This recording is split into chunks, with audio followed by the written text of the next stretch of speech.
Add your video. Add text layer.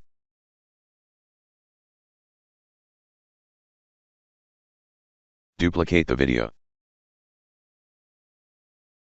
Add invert effect to the top video.